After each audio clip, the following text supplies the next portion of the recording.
Algunos piensan que es una emoción indescriptible, un inmenso océano de sentimientos, pero no es genuino amor. El amor, escúcheme bien, el amor no es un sentimiento. Puede contener o resultar en sentimientos, pero primordialmente no es un sentimiento o una emoción. Y le voy a decir por qué. La Biblia nos ordena, escuchó, nos ordena amar. Y usted no puede ordenar a un sentimiento, piénselo. Así que la clase de amor de la cual estoy hablando no es un sentimiento, ni una emoción, ni una incontrolable pasión.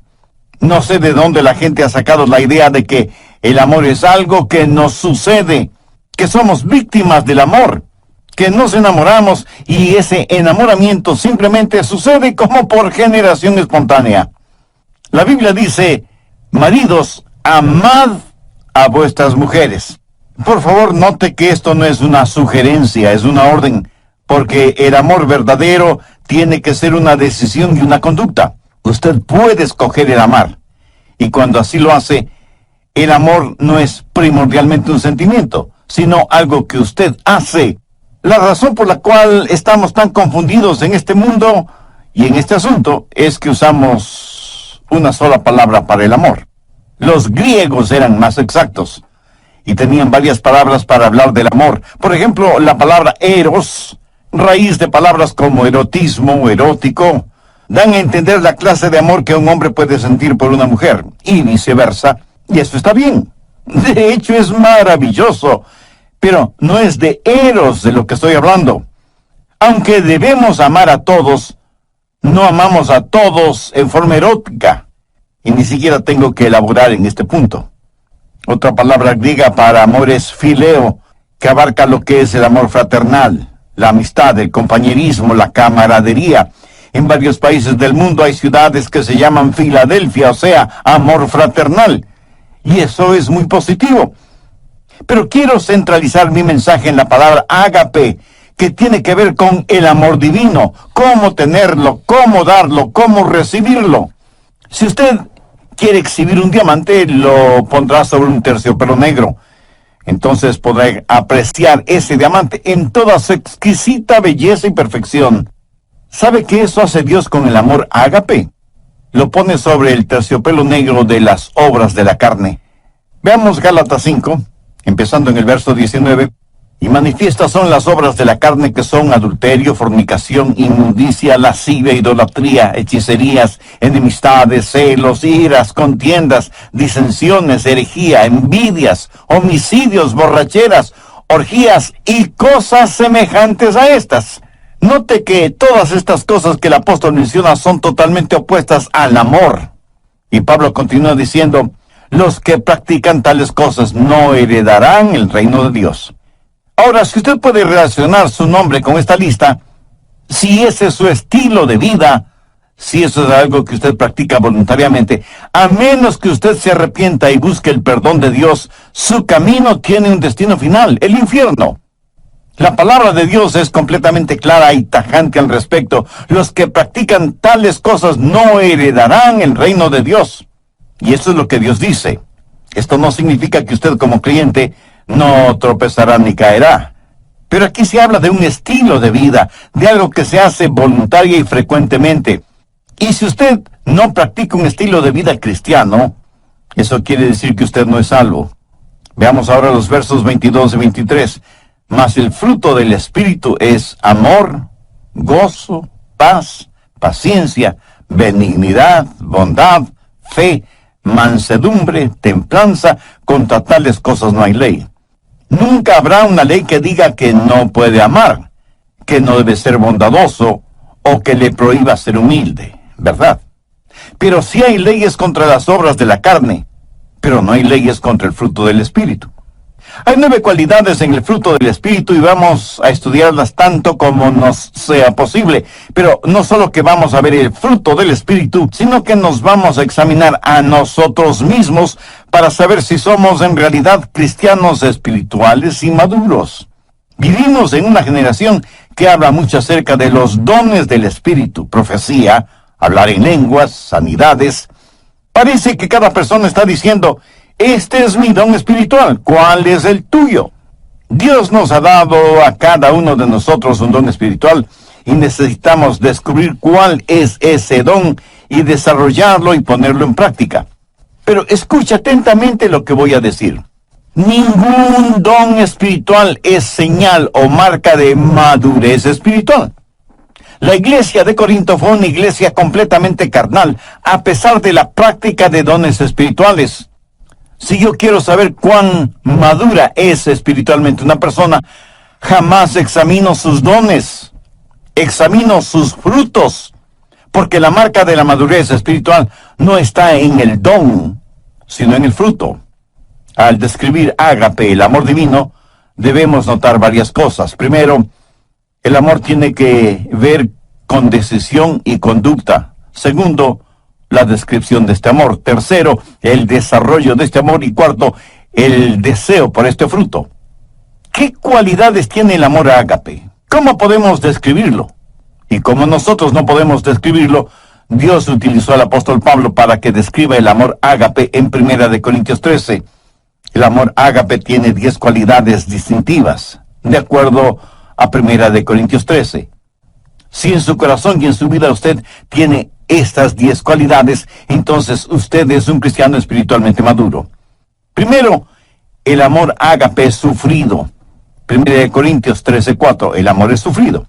El verdadero amor nos capacita para ser pacientes. Si usted es una persona impaciente, si dice, amé a tal persona hasta donde pude, pero ya no merece mi amor y por eso he renunciado a seguirla amando. Mi amigo, cuando usted deja de amar, ese momento es cuando usted menos se parece a Jesucristo. La Biblia dice que Jesús, habiendo amado a los suyos, los amó hasta el fin. El verdadero amor es sufrido, paciente. Perdona 70 veces 7, pero no se contenta con perdonar 490 veces, sino que sigue perdonando y perdonando y perdonando.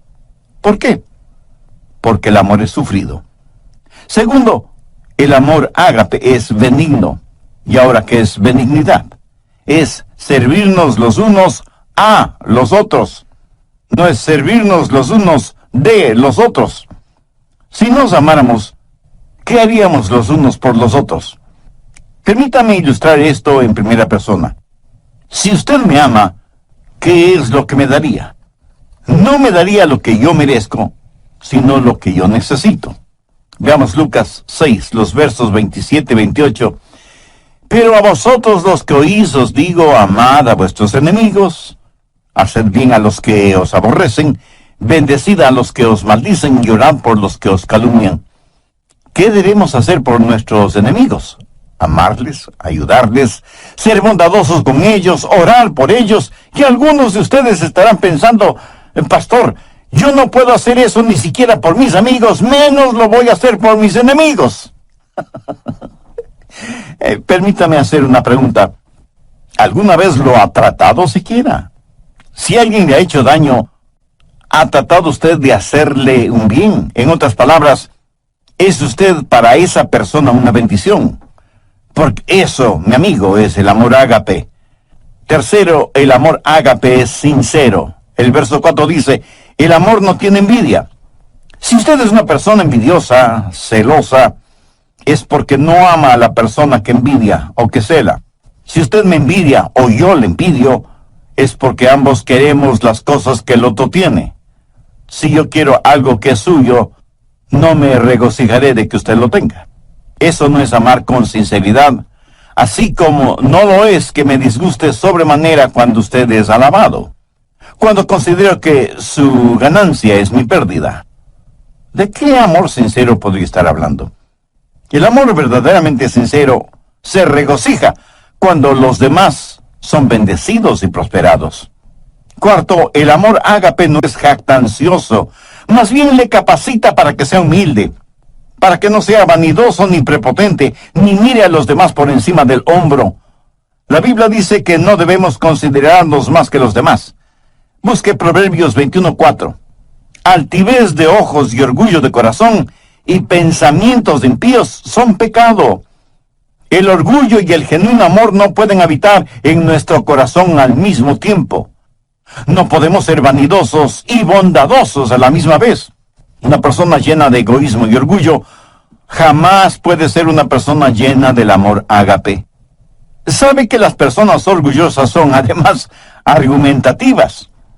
La Biblia dice que solo por el orgullo viene la contención.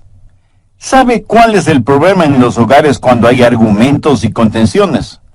Que se están enfrentando nuestros egoísmos y nuestros orgullos, y ninguno quiere perder. Quinto, el amor ágape es considerado. Verso 5. No hace nada indebido. ¿Sabe lo que eso significa? Significa que el verdadero amor es cortés, gentil. Cuando una persona hace lo indebido, es una persona tosca, ruda. Y todos conocemos a personas así, ¿no es cierto? Empujan para pasar, nunca piden permiso ni disculpas, se meten a la fuerza, desconocen las palabras por favor y muchas gracias. Lo triste y lamentable es que hay muchos cristianos que son así. ¿Qué es la cortesía? Pues no es nada más que la demostración del amor en las cosas pequeñas o aparentemente insignificantes. ¿Y quién no tiene amor en las cosas pequeñas? ¿Cómo podría tenerlo en las cosas grandes? Cuando usted encuentra a una persona ruda, tosca, tenga la seguridad de que ha encontrado a una persona que no conoce el amor. Una persona que no puede ser el reflejo del Señor Jesucristo, quien fue humilde y gentil, y siempre pensó primero en los demás. Sexto, el amor ágape es un amor que se niega a sí mismo. Mire lo que dice el verso 5. No busca lo suyo. Nunca dice, yo primero, o yo conozco mis derechos. Escúcheme, cuando usted oye a una persona decir que conoce sus derechos, tenga la seguridad de que no está hablando motivada por el amor. Permítame decir una cosa muy importante. Cuando usted recibió al Señor Jesucristo y fue salvo, usted perdió todos sus derechos. Porque ¿qué derechos tiene una persona muerta? Usted está crucificado con Cristo. Ha sido comprado por un precio. Ahora pertenece a Jesucristo. Y ahora sus derechos son los derechos de Jesús. Y Él es quien le ordena amar. Usted ya no puede buscar lo suyo. Debe procurar el honor y la gloria para Jesús y el bienestar de los demás. Ese es el genuino amor que no busca lo suyo. Un muy consagrado siervo de Dios alguna vez dijo, cuando usted enseña a alguien sus derechos, tendrá una revolución. Cuando usted enseña a la gente sus responsabilidades, tendrá un avivamiento. Muy bien dicho, ¿no le parece? Cuando dejemos de pensar en nuestros derechos y comencemos a pensar en nuestras responsabilidades, cuando dejemos de buscar solo lo nuestro y comencemos a hacer de bendición para los otros, le aseguro que las cosas cambiarán en el mundo. Séptimo, el amor ágape es un amor sereno. Dice la Biblia que el amor no se irrita. ¿Conoce usted a personas que son como fósforo y que se encienden con el menor roce? Con la más insignificante provocación explosionan, afectando a todos y a todo a su alrededor. Y luego dicen, no quise hacerlo, lo siento. Lo bueno es que se me pasa pronto. Eso podrá ser cierto, pero hay cadáveres a su alrededor. Un huracán o un terremoto es solo cuestión de segundos, y sin embargo, mire toda la devastación que dejan. Uno no pierde el temperamento así porque sí. Si usted explota de esa manera es porque en su interior, en su corazón, no existe el amor de Dios. Si quiere saber con qué está lleno, vea qué es lo que sale de usted cuando es provocado. Una de las manchas en la vida de muchos cristianos es precisamente un temperamento irascible. El verdadero amor es sereno. No se lo puede provocar con facilidad, y cuando es provocado, sabe responder con mansedumbre y con humildad. Octavo, el amor ágape es un amor sacrificial. ¿Qué quiere decir un amor sacrificial? Note las tres palabras finales del verso 5. No guarda rencor. O sea, no va acumulando las faltas de otros. El amor ágape tiene la capacidad de perdonar y olvidar. Pero eso, mi amigo, eso cuesta. En algún programa anterior dije que No puede haber perdón sin que alguien pague el precio. Por ejemplo, si usted me debe $100 y yo le perdono esa deuda, el perdonarle me costó $100. ¿Lo entiende? Muchos de nosotros somos magníficos amanuenses y mantenemos una detallada lista de lo malo que los otros nos han hecho. Y no solo somos amanuenses, sino también buenos contadores. Y en nuestro libro de contabilidad anotamos minuciosamente lo que los otros nos deben. Y no estoy hablando necesariamente de dinero. Tenemos necesidad de aprender a perdonar y olvidar, sabiendo que hay un precio que pagar y un dolor que experimentar. El precio y el dolor lo pagó y lo sintió Cristo en la cruz del Calvario. Es la máxima demostración del amor sacrificial. ¿Ha aceptado usted el amor sacrificial de Cristo? Recuerde que nadie puede dar lo que no tiene. Si usted no tiene amor en su corazón, no podrá dar amor a nadie. Dios le ama y quiere salvarle. Jesús murió en la cruz para pagar la deuda de sus pecados.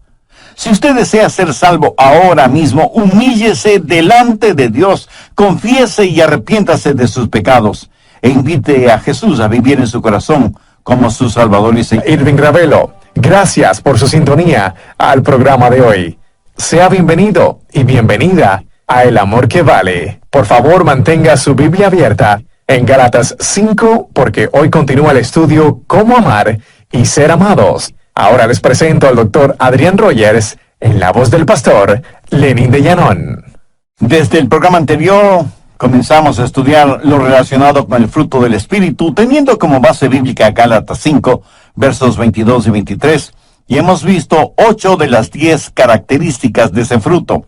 Primero, el amor es sufrido. Segundo, es benigno. Tercero, es sincero.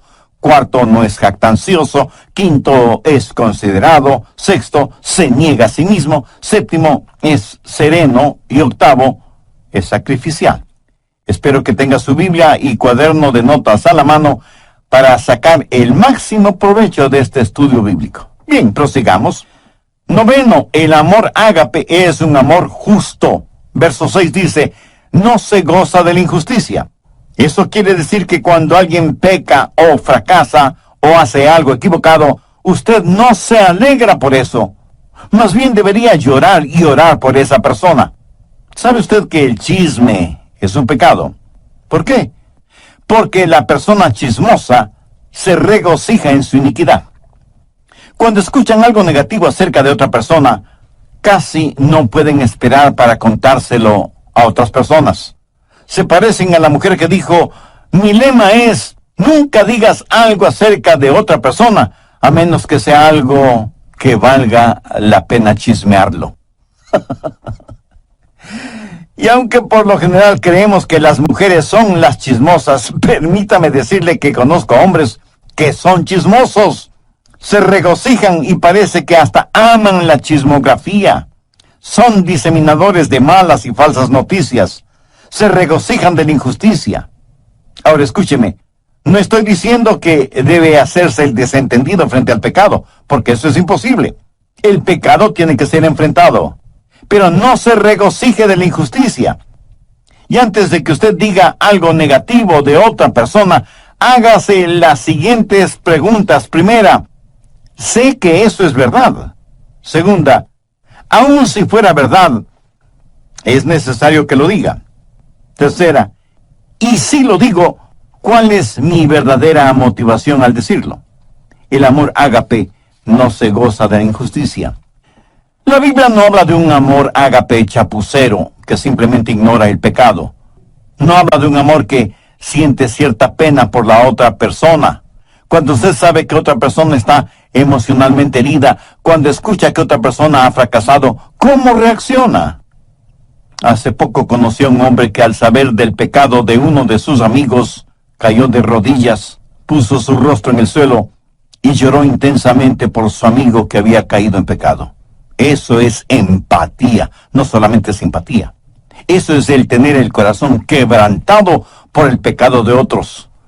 Décimo, el amor ágape es un amor sufriente. Verso 7. Todo lo sufre, todo lo cree, todo lo espera, todo lo soporta. Esto de ninguna manera significa que el amor ágape se lo cree todo. Más bien quiere decir que el verdadero amor lo puede enfrentar todo, que no hay límites para su fe. Pero cuando usted ama, hay una carga que debe llevar, y desde ese punto de vista es un amor sufriente. La gente quiere saber por qué los seres humanos sufren. Algunos porque han perdido su fe en Dios. Dicen, ¿por qué Dios permite que los humanos sufran? Si Él es un Dios que todo lo sabe y todo lo puede, ¿por qué no detiene o elimina el sufrimiento? Escúcheme, Él pudo haberlo hecho. ¿Sabe cómo? Pues no creando a los seres humanos, o creándolos sin libre albedrío. Pudo habernos hecho robots, como una máquina tecnológica. Pero hubiera significado no tener ningún compañerismo con nosotros. Porque, verá, cuando Dios nos creó, corrió un divino riesgo. Él sabía lo que nosotros le íbamos a costar. Exactamente lo que sucede con padres que procrean hijos. ¿O usted cree que esto de tener hijos es como comerse un pastelito de manzana?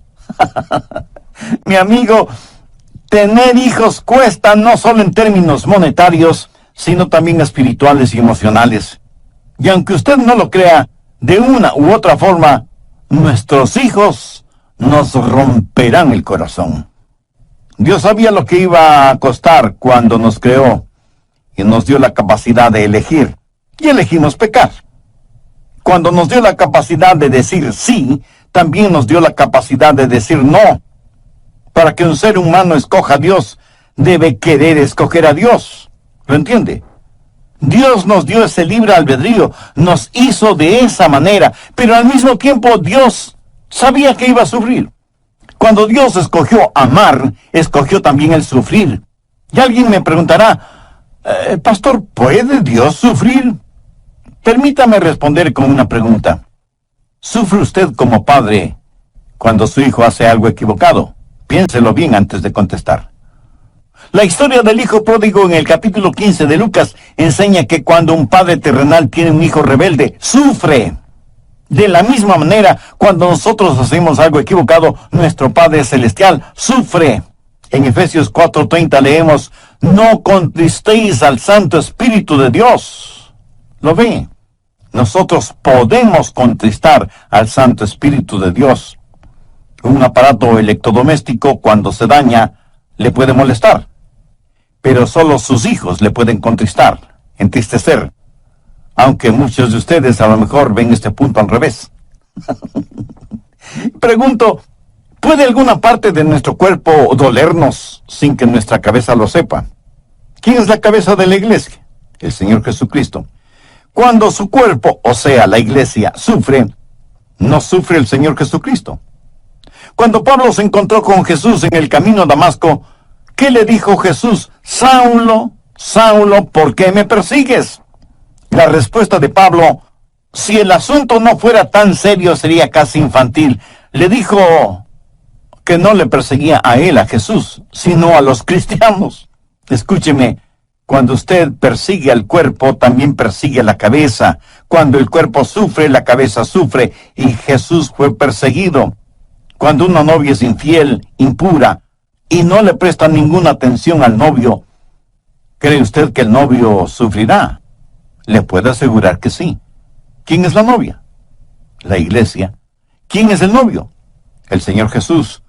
Cuando la novia sufre, el novio sufre también. Y cuando el novio decide amar a la novia, también decide sufrir. Y algunos dirán, pero Dios es Dios.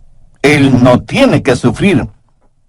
Ciertamente, Él no tiene que sufrir, pero Él escogió sufrir. ¿Por qué? Déjenme ilustrar este punto. Suponga que usted y su cónyuge van a tomar las vacaciones soñadas toda una vida. ¿Será su segunda luna de miel en una de las islas de Hawái? Suponga que alguien les ha provisto un precioso condominio en la isla, a la orilla de una fabulosa playa, pero asimismo suponga que no tienen suficiente dinero para hacer todo lo que quieren hacer. Pero ya están ahí, dispuestos a disfrutar a plenitud del sol, la playa, el mar, las palmeras, la música y la deliciosa comida. Suponga que más o menos a las 6 horas de estar en la isla, en el continente, uno de sus nietos es golpeado por un automóvil y las preguntas surgen de inmediato. Debemos llamar a los abuelos para avisarles.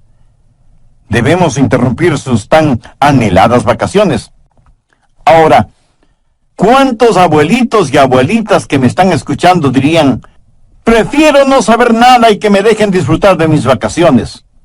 ¿Cuántos tendrían la actitud de,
si algo malo sucede, sea lo que sea, no queremos saberlo?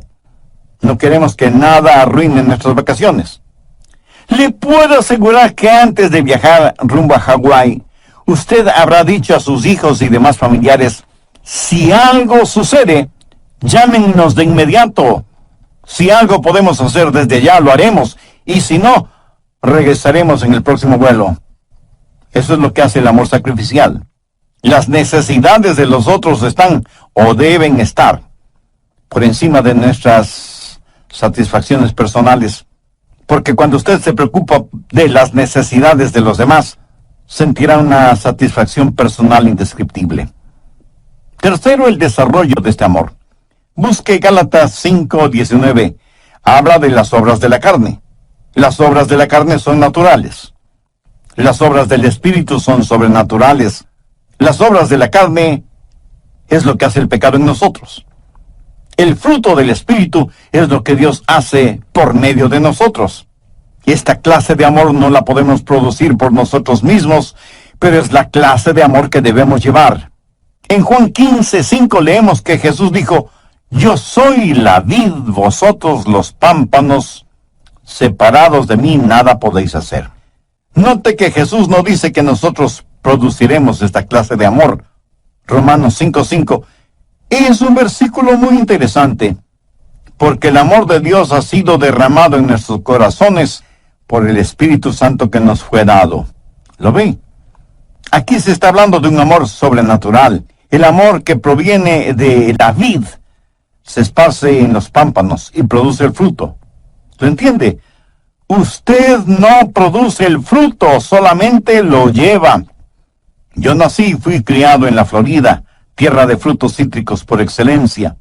En casa teníamos árboles ornamentales de naranjas agrias. El fruto era imposible para el paladar, pero los árboles eran hermosos.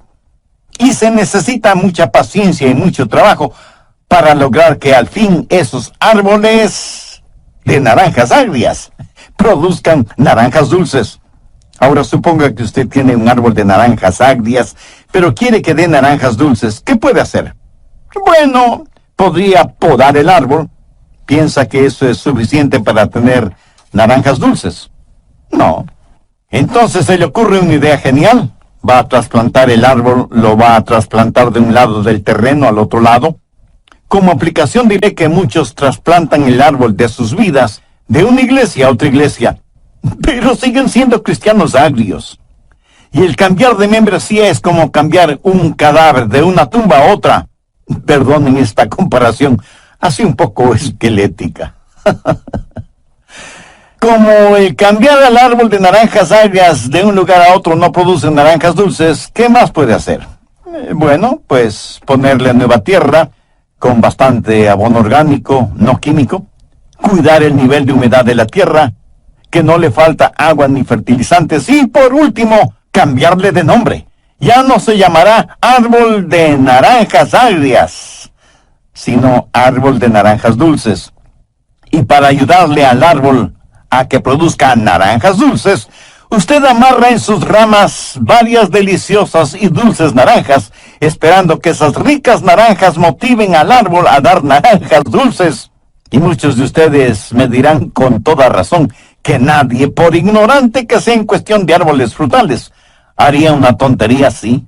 Mi amigo, no es asunto de trasplante, ni asunto de podar el árbol, ni de fertilizarlo, ni de cambiarle de nombre, ni de amarrar en sus ramas buenos frutos, que solo serán decorativos. Es la naturaleza del árbol la que debe ser cambiada.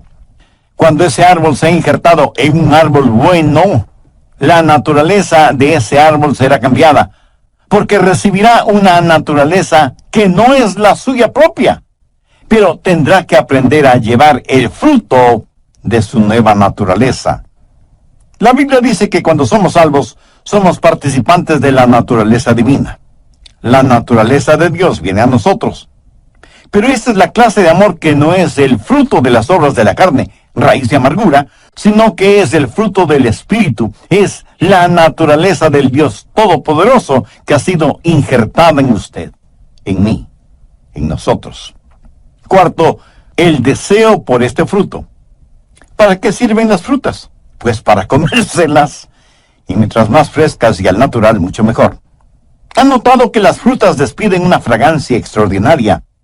Uno puede reconocer una fruta solo por el olor, aún antes de mirarla o palparla. Imagínese ahora la bendita fragancia del fruto del Espíritu. ¿Sabe lo que el mundo necesita este mismo momento? Algunos de inmediato me dirán, el mundo necesita paz, bienestar económico, buena salud, progreso científico, etcétera, etcétera. Y aunque todo eso es verdad, el mundo lo que más necesita, sin embargo, es la realidad del fruto del Espíritu. Esa es la única manera de amar y ser amado. Cuando usted permita que el Señor habite en su humanidad y demuestre su deidad a través suyo, no será un amor humano el que usted exhiba, sino que será un amor divino. No será su vida la que viva, sino la vida de Jesús en usted. Su vida tendrá la fragancia de nuestro Señor Jesucristo. Anote al margen Efesios 5:2. Andad en amor, como también Cristo nos amó y se entregó a sí mismo por nosotros, ofrenda y sacrificio a Dios en olor fragante. ¿De dónde sale todo ese fruto? De una semilla muy pequeña.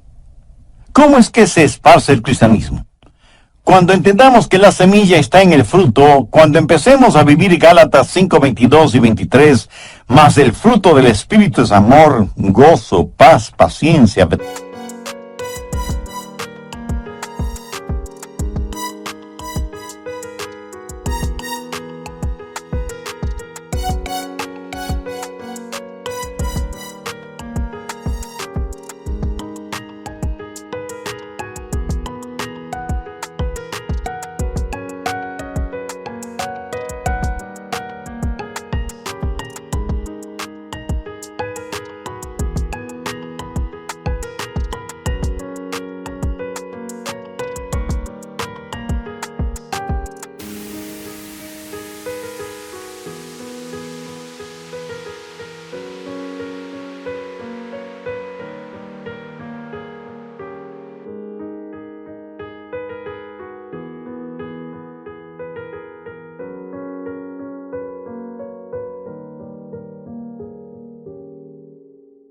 Dignidad, bondad, fe, mansedumbre, templanza, entonces empezaremos a reproducirnos. Permita que el Espíritu de Dios hable a su corazón ahora mismo. Usted puede ya ser salvo, pero ha caído, ha tropezado, y se ha vuelto tan carnal que ha dejado de llevar su fruto espiritual. En Lucas 6, versos 44 y 45 leemos, porque cada árbol se conoce por su fruto. Pues no se cosechan higos de los espinos, ni de las zarzas se vendimian uvas. El hombre bueno del buen tesoro de su corazón saca lo bueno, y el hombre malo Del mal tesoro de su corazón saca lo malo, porque de la abundancia del corazón habla la boca. ¿Quiere orar una sencilla oración conmigo? Mi oración es solo para guiarle. Pero anhelo que usted ore con sus propias palabras, las puede decir en voz alta o en voz baja, o puede orar silenciosamente en su corazón, pero ore con fe, con confianza, con convicción. Diga, querido Dios, cuán lejos, pero cuán lejos estoy de exhibir en mi vida el fruto del Espíritu. Tengo necesidad de injertarme en tu vid